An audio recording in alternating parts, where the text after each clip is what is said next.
Hey guys, how's it going? Hope you're all doing well. We've got a slight departure from wristwatches again today, as I've got several on order, but they seem a little bit delayed due to global circumstances.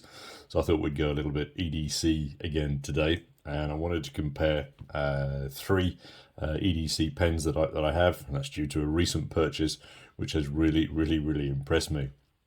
So up for comparison today, we've got the first one, which is the very simple, pretty basic Tombow Airpress. We then have the Bastion Gear EDC stainless steel. And then lastly, we've got the Smith and Wesson Military Police version 2. Now, my first experience with alternate pens, shall we say, to the standard pilot was the Fisher Space pens. I kind of didn't like them as I found them just a little bit small to sit in my hand. And then many friends started using the Cold Steel Shark. I mean, it's a truly blunt instrument, had much appeal, and I think they're still selling quite well now. Now, the specific appeal to me for a more solid pen is all around the frustration of carrying pens in your pocket, and they either shatter on impact, or alternatively they're snapping here at the clip. You know, as you sort of move, you sit down or something like this, just frustrates the hell out of me. In addition to that, riding in bad weather or your pen angle. As well, but I think the market is full of lots of real works of art for EDC pens. One of my current favourites is this one from Mech Army. I mean, it just looks absolutely stunning. But let me just pause there, refocus the camera so we can get a little closer up with the three that we have here. All right, so I think we'll start with the Tombow, the Airpress. It's way cheaper than the other two. I think you can pick these up for around £3, £4, £5. As I say, very cheap, very light. But the key standout is the fact that these things use pressurized ink, meaning that they will write horizontally for long periods of time. They will also write upside down, and then they're also then going to write better on wet or dusty paper. But the downside to me with these pens, despite the fact that they are fairly robust, as I say, that clip is pretty solid, it's going to take a lot to get it broken, is the fact that they don't write particularly well. I just think it's too fine a nib for me, and I'm not overly impressed, as I say, by that. They're also quite stubby, so I'm conscious of the fact that my fingers are really pulled up quite closely here in order to be able to hold it. My preference, due to my hand size, is for a much larger pen. But as I say, it's much lighter and far less aggressive looking, perhaps, as an EDC pen than our Smith & Wesson. So this, as I mentioned before, is the version 2 of the Military Police tactical pen, as they call it. It's made out of T6061 aircraft aluminium, so it is very light and incredibly solid. The measurements are that it's 14.5 centimeters in length, and then it weighs just 40 grams. So as I say, you know, very manageable in your pocket on a daily basis. As you can see, of course, it's not just a pen, because it does feature that puncture glass breaker point at the end. I've seen on a lot of EDC pens that some manufacturers even use tungsten points on the ends of these things, but then obviously that does take the price up considerably. I think though here, with just that aluminium sort of extension on the nipple on the end there, it really is very much fit for purpose. As you can see then, it's very heavily knurled, which adds for a lot of grip, so it really does not shift in your hand at all. And it also then comes with that feature of the flat base plate. So for example, if you were to hold it in your hand as such, it's pushing flat into your palm, nice and comfortable. Or alternatively, if you're using it thumb down to puncture something, again, that flat surface over the top there, I think, is a very solid design concept, as I say, because there's plenty of space. You can get a good amount of pressure on that should you require. The pocket clip up here again is replaceable, and I think the thing to me that I like about the pocket clip is that the height of it is adequate, meaning that you get very little overlap on your pocket flap, meaning that it's not going to get caught on things, etc. So it sits quite deep carry in that sense.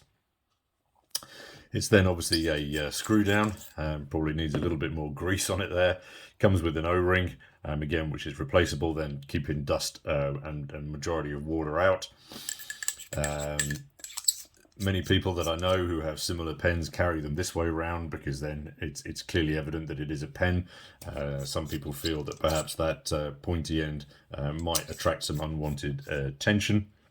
I've had this one for a couple of years now, and as you can see, it's hardly marked up at all.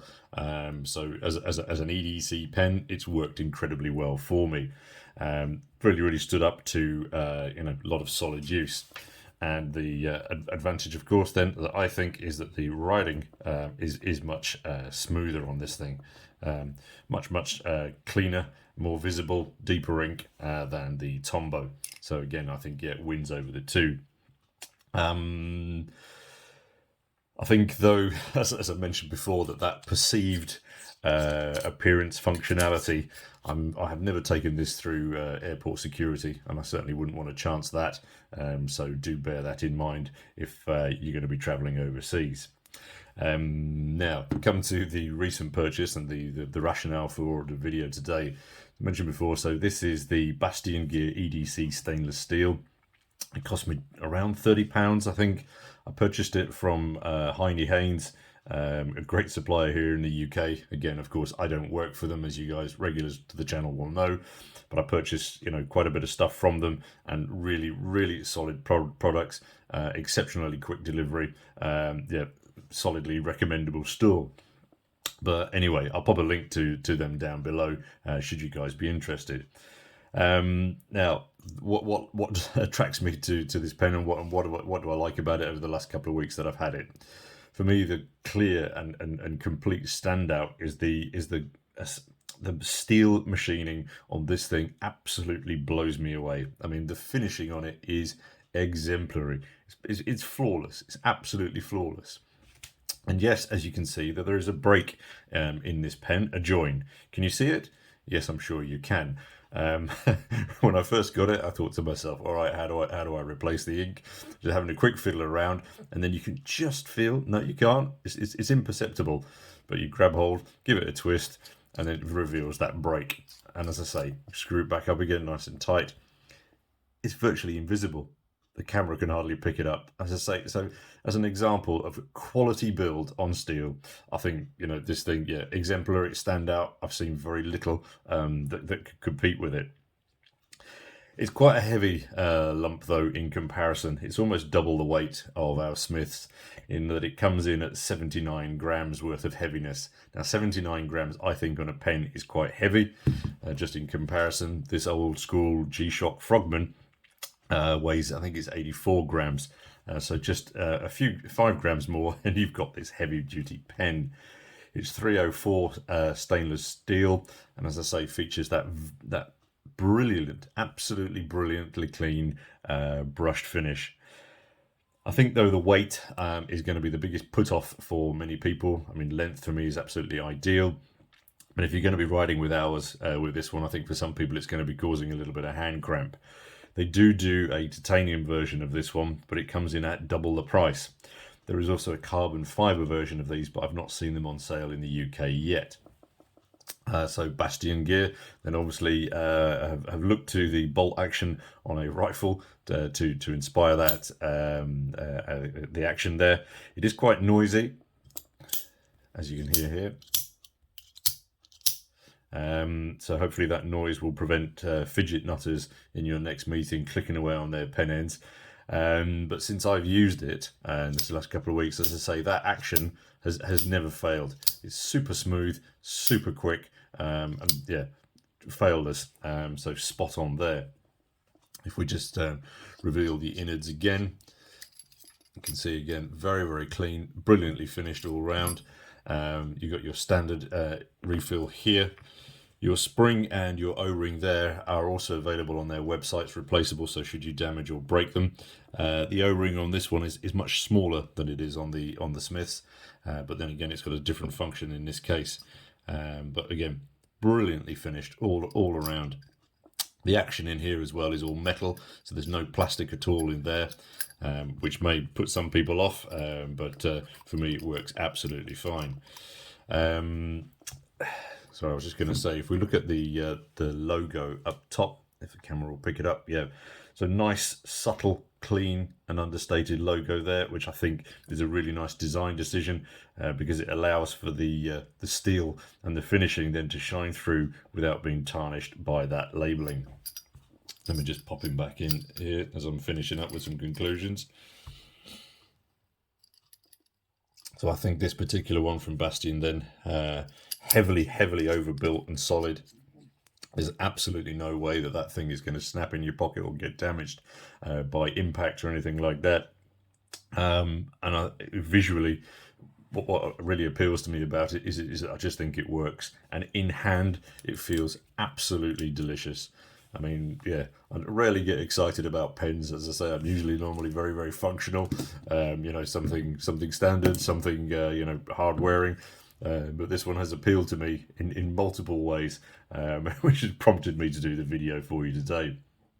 So I think it's you know, beefy tank of a watch, and if you were to use it in self-defense moments, I think it might, because of its weight and solidity, buy you a little bit of time. But I think the winning aspect for me is the aesthetics of it. I think just absolutely quality. The Smith & Wesson, I think, then, for many reasons, has worked for me for a good while now, and it approaches, I think, EDC, you know, from a slightly more tactical angle, but it may not approve to all because of its clearly more aggressive design. The Tombows are cheap and easy, I think, but they're let down by the bad ink, and I'm not sure that I could recommend these to you over your standard pilots.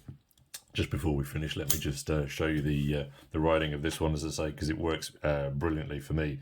So Bastion, just to give you a comparison, so almost there on par with the Bastion, but so the Smiths, but clearly an absolute winner over the Tombow, you know. So, all right, guys, that's a wrap. Let me know your thoughts and experiences of your EDC pens, whether you've got any of the other, you know, there's thousands of these things available, so there really is quite a lot of choice. But of course, until next time, this is your host, the Bombardier, signing off. Cheers.